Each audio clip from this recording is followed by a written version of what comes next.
Anybody did any grilling this weekend and you want a $50 gift card, upload it. Go to SASportsStar.com. You can upload a photo. Grilling with the Blitz is Thursdays at 6 o'clock. Jason and Joe give away a $50 gift card to Tri-County Meat Market. The weather's going to be spectacular this weekend.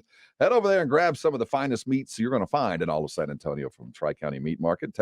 Grill it, upload that picture. Jason will judge your meat, and then they will disperse the $50 gift card. I'm too childish for that promo. I've gotten used to it. Me too. That was a factual statement. I know.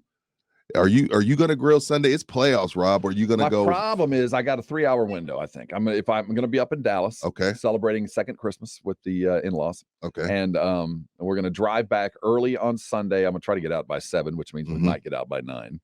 And whatever that window is between arrival and kickoff will be the time I have to grill. So it'll be something fast. Dude, go to your brothers. Low and slow. Go to your brothers. You're not going to have time to grill. I know.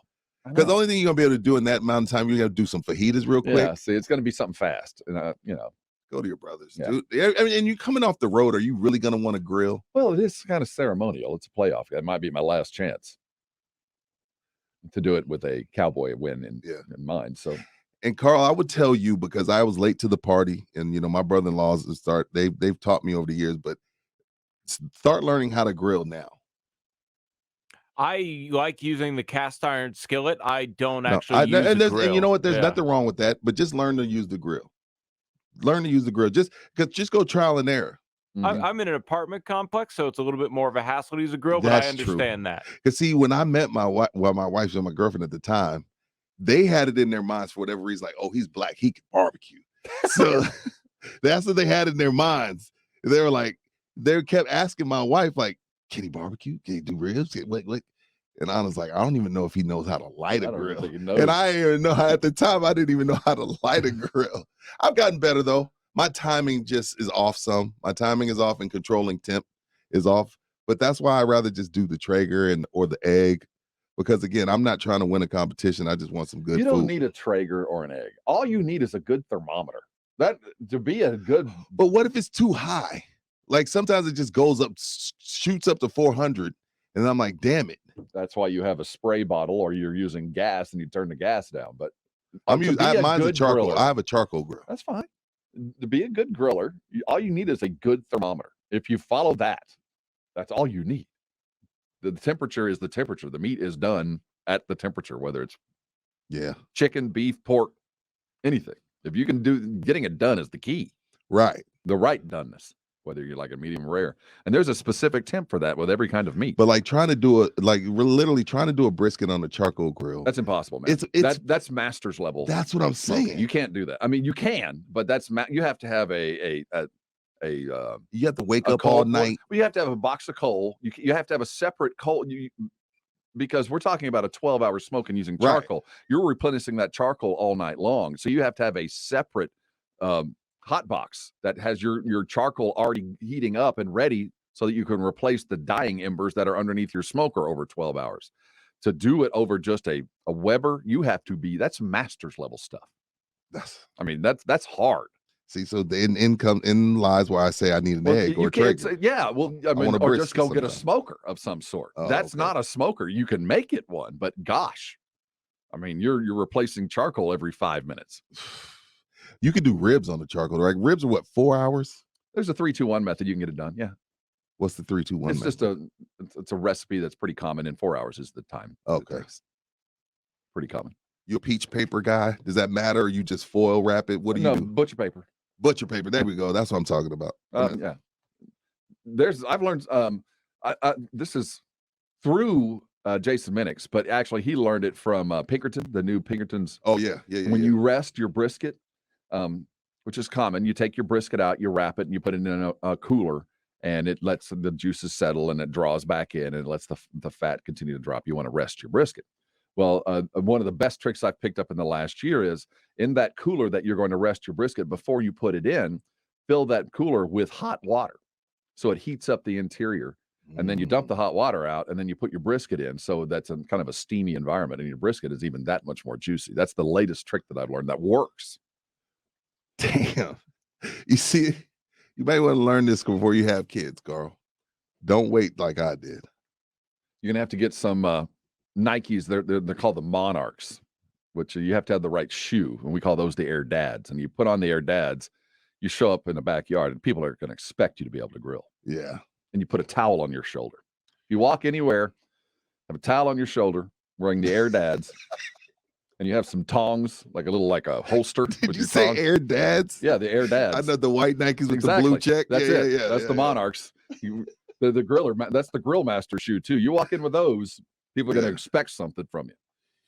Ernie, our master digital salesperson, just sent me the wireless smart meat thermometer. You need your thermometer. That's my best advice it, to anybody that's learning to grill. Get a thermometer, one that won't be ruined, that can handle heat, and you can actually stick that in the charcoal. And if you need 350, wait till it's 350. Stick it in the meat. You cook it till 130. It's done. You don't have to be an expert. You don't have to cut into it. I know that's when you ruin it. You don't have to poke it. You just put the thermometer in there and leave it. It'll tell you. You don't need to have a Traeger or an egg to do that. It helps. It makes it a lot easier. Makes it easier. That's all. The Traeger is set and forget, man. It's too easy. It took the skill out of it. See, there's barbecue snobs that I'm a bit of a snob. I've at the Traeger. adapted. I certainly appreciate what it can do. It's perfect, but it's different. But it's set and forget. I like controlling the grill, monitoring my fire, having a hot zone, and moving stuff around. I got stuff happening. It's like a part of it for you. It's like a part of it. Well, it's the process that's for me. It's not the end result. I like doing it. Eating it's just kind of the. Do you even eat when you cook? After I've cooked for a while, no. You don't, right? You just because you're tasting everything and you're like, oh, I'm already full. And I'm not ready cooking to drink. for me. I'm cooking for y'all. Right. It's not about. Right. Once again, Rudy kills a segment with his random questions. Time is money. Set it and forget Truth, it. Man. You see, look, everybody's chiming in. People, this is like become the biggest debate of the last 5-6 years. This whole real pit masters versus Traeger people. Mm-hmm. And because it's like, and the guy that does the Traeger and the egg, he gets so offended when you tell him it's not real.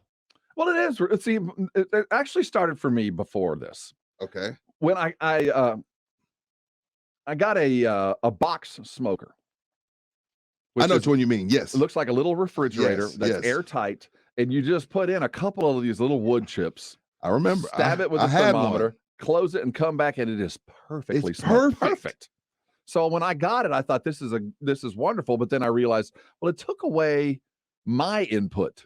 It basically became that's easy. So then I went back to my old smoker because I appreciated having to get up at 6 a.m. and monitoring every 4 hours and moving the coals around and doing all that kind of stuff. So that was my first set and forget. And those box smokers have been around for a while. So then I finally got a Traeger, and it was kind of the same thing. It comes out perfectly, but I realized I missed the process. So you just enjoyed all of that. I like standing over a hot grill. I like lighting the charcoal. I like monitoring it and getting things the right temperature. That's what I enjoy. Move it to the side. Right. Yeah. But I'll tell you, there's something about a Traeger in your phone, just putting that meat on there and every now and then picking up the app and going, we're about 8 minutes away.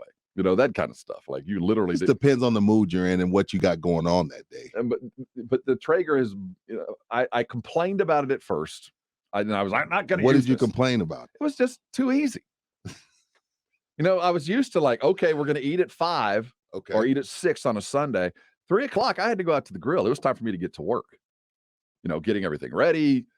Well, when you get a Traeger, you don't need that. You hit a button, and then you swipe right, and then a beeper comes on. Now, if you need to adjust the temperature, you do that because the whole thing about the Traeger is you need to keep the lid down. There ain't no looking because you lose your heat. Right. That's all about keep it closed. It's going to tell you when it's done. Right. Well, what's the point of that?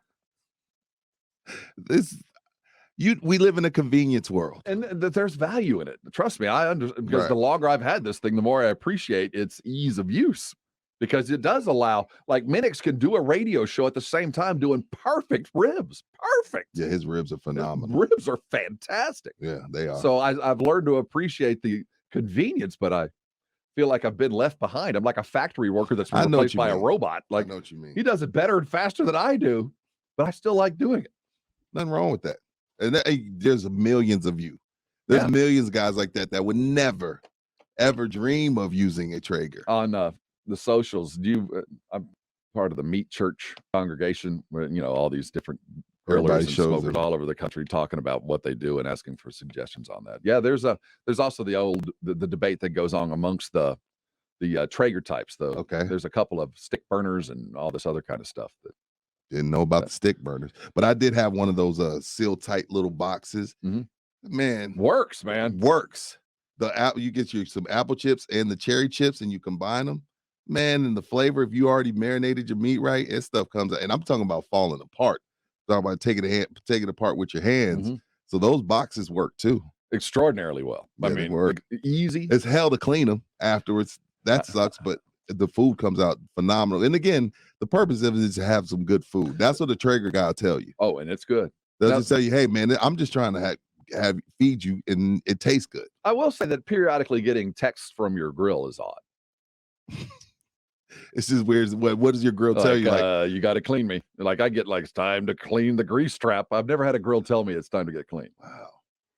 And I'll be honest with you, I don't know where the grease trap is. I've never cleaned a grease trap in my life. So you don't know where the grease trap is on the The Traeger? instructions to the Traeger have long since gone. Okay. I put it together, and normally I hand all that little bag of all the stuff to my wife, and then she files it in some place that I've never seen. Yeah, I have a drawer full of instructions to everything. I got an email from my grill like, hey, I'm dirty, clean me. And I don't know how to do it. I don't know what it's talking about wants me to do.